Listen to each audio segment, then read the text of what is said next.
स्वागत है आप सभी लोगों का आपके अपने YouTube चैनल शशि क्लासेस में। दोस्तों आज की इस वीडियो में हम एक बहुत इंटरेस्टिंग टॉपिक के बारे में डिस्कस करने वाले हैं जिसका नाम है संचारण एवं विकृत गंधिता। दोस्तों अगर आप यूपी बोर्ड या क्लास 10th या 12th के स्टूडेंट हैं तो आपके लिए बहुत जरूरी है क्योंकि लगभग साल में ये पूछा ही जाता है, ठीक है। और उस टॉपिक का नाम है संचारण और विकृत गंधिता। दोस्तों ये नाम हमें सुनने में ऐसा लग रहा है कि बहुत ही डिफिकल्ट है, लेकिन ऐसा नहीं है। ये जो संचारण और विकृत गंधिता है ये हमारे दैनिक जीवन से जुड़ा हुआ है। हम इसे हमेशा देखते हैं, समझते हैं, लेकिन ये नहीं जानते हैं कि ये जो दैनिक जीवन में हम देख रहे हैं, जो घटना हो रही है उसका नाम संचारण ही है या फिर उसका नाम विकृत गंधिता है, ठीक है। तो इस वीडियो में हम ये समझेंगे कि आखिर दैनिक जीवन की वो कौन सी घटना है जिसे हम संचारण कहते हैं या फिर जिसे हम विकृत गंधिता कहते हैं, ठीक है। तो दोस्तों अगर बात कर ले संचारण की तो हमेशा धातुएं ही संचारित होती हैं, ठीक है। धातुएं जैसे लोहा हो गया, चांदी हो गया, तांबा हो गया, ठीक है। अब संचारित क्या है आगे मैं बता रही हूँ। देखिए यहाँ पे मैंने एक बहुत बड़ी डिफिनेशन नहीं लिखी है क्योंकि वो तो खैर आप लोग याद कर लेंगे, जब आप समझ जाएंगे तो आप डिफिनेशन बना सकते हैं, ठीक है। इसी वजह से मैंने लिखा है कि जब धातु अम्ल के संपर्क में या आर्द्रता मतलब नमी वगैरह के संपर्क में आती है तो वो धातु संचारित हो जाती है, संचारण का उदाहरण बन जाती है, ठीक है।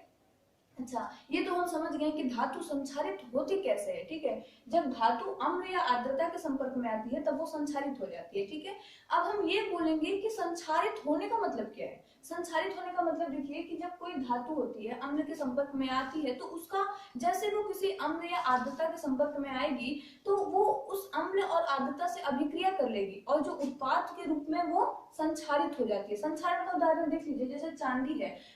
चांदी जब न अम्ल और आर्द्रता के संपर्क में आती है, चांदी जब अम्ल आर्द्रता से अभिक्रिया करेगी, संपर्क में आने का मतलब उसे अभिक्रिया करके उत्पाद के रूप में एक काली परत बनाती है, ठीक है। और उसी काली परत को हम कहते हैं कि वो धातु संचारित हो गई है, ठीक है। अब इस काली परत का कुछ नाम तो नहीं, लेकिन फिर हम अपने साइंस की भाषा में इसे बोलेंगे कि जो चांदी है वो संचारित हो गई है, ठीक है। जहाँ पे चांदी एक धातु है, जब ये अम्ल या आर्द्रता के संपर्क में आती है तो ये काली परत बना देती है और इसकी काली परत को ही हम बोलते हैं कि जो चांदी है वो संचारित हो गई है या फिर जो धातु है वो संचारित हो गई है, ठीक है। तो देखिए जैसे तांबे पे हरी परत लगना। तांबे पे हरी परत मतलब जो आप तांबे के लोटे वगैरह जो है मंदिरों पे अक्सर रखे जाते हैं, उसमें आप देखते होंगे कुछ दिन के बाद वो जो लोटा होता है वो थोड़ा हरा हरा होने लगता है, ठीक है। तो होता क्या है कि वो जो लोटा होता है वो तांबे का बना हुआ होता है और वो जब मतलब वो नमी या फिर कह सकते हैं अम्ल से जब अभिक्रिया करता है, मतलब लोटे का जो तांबा है वो अम्ल और आर्द्रता से अभिक्रिया करता है तो उत्पाद के रूप में क्या एक हरी परत बनाता है, ठीक है। उस हरी परत वो उस पे मतलब लोटे के ऊपर लग जाती है और उसी हरी परत को हम बोलते हैं कि जो हमारा तांबा है वो संचारित हो गया है, ठीक है। उसका नाम हम दे देते हैं कि ये संचारित हो गया है, ठीक है। तो आई होप कि आप लोगों को संचारण का मतलब समझ में आ गया होगा। एक बार और बता देती हूँ कि जब कभी कोई भी धातु अम्ल के साथ अभिक्रिया करता है तो वो संचारित हो जाती है, फिर संचारण का उदाहरण बन जाती है, ठीक है। जैसे यहाँ चांदी का बता दिए, चांदी भी एक धातु है, तांबा भी एक धातु है। जब ये दोनों अम्ल और आर्द्रता के संपर्क में आते हैं या फिर उनसे अभिक्रिया करते हैं तो एक अभिक्रिया करने के बाद एक उत्पाद मिलता है और उसी उत्पाद को बोलते हैं संचारण, ठीक है। उसी को बोलते हैं धातु का संचारण। तो आई होप आप लोगों को संचारण समझ में आ गया होगा।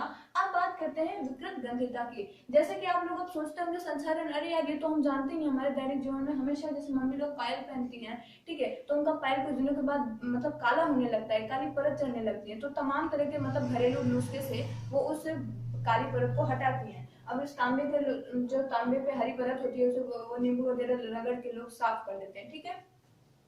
अब देखिए विकृत, तो अब हम लोग समझते हैं विकृत गंधिता के बारे में। दोस्तों ये वाला जो विकृत गंधिता है, ये जो घटना है ये भी आपके दैनिक जीवन से कुछ जुड़ी हुई है, ठीक है। जिस तरीके से मैंने आपको संचारण का उदाहरण दे दिया उसी तरीके से विकृत गंधिता भी होती है, ठीक है।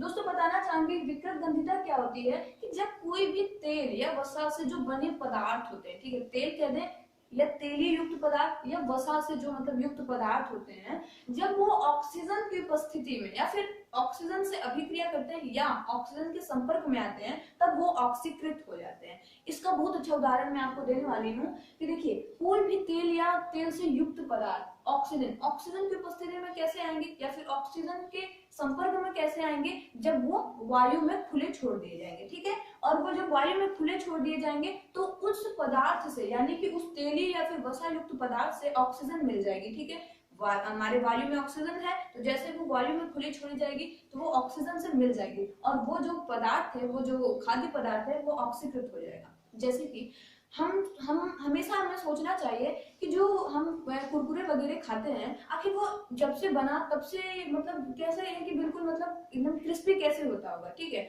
उसके अंदर हम देखते हैं कि उसमें हवा भी भरी हुई होती है। तो आपको बताना चाहूंगी कि वो हवा जो होती है वो ऑक्सीजन वाली हवा नहीं होती है, उसमें नाइट्रोजन भरा जाता है। ठीक है, अब उस मतलब कुरकुरे के पैक में हम नाइट्रोजन गैस भरते हैं, उससे क्या होता है कि वो हमेशा मतलब कह सकते हैं कि बिल्कुल ऐसे क्रिस्पी हमेशा बना रहता है। अब जैसे ही उसमें थोड़ी सी हम छेद कर देंगे उसके अंदर वायु चली जाएगी। ठीक है, वायु जाएगी मतलब उसके अंदर ऑक्सीजन चली जाएगी और जैसे ही अब भाई जो कुरकुरा है वो तेल से ही बना तो है, तो जैसे ही उसमें वायु जाएगी यानी ऑक्सीजन जाएगा तो वो वैसे उसकी क्रिस्पीपन खत्म हो जाएगी। हम उसे कह देते हैं, गाँव में सब लोग मतलब कह देते हैं कि वो मतलब अजीब तरीके का हो गया, उसमें क्रिस्पीपन अब रह ही नहीं गया। ठीक है, क्रंची अब वो है ही नहीं, तो जैसे उसमें ऑक्सीजन मिल जाएगा तो वो उसका जो क्रिस्पी है वो खत्म हो जाएगा और उसको हम बोल देंगे कि ऑक्सीकृत हो गया। उसका एक और उदाहरण मैं बता दूं, अचार का खराब हो जाना। खराब हो जाने का मतलब क्या, हम देखते हैं अचार के वगैरह जो अचार वगैरह होते हैं जब तक हम उसे धूप नहीं दिखाते हैं तब वो क्या होता है ना, सफेद सफेद तरह के झाले पड़ जाते हैं।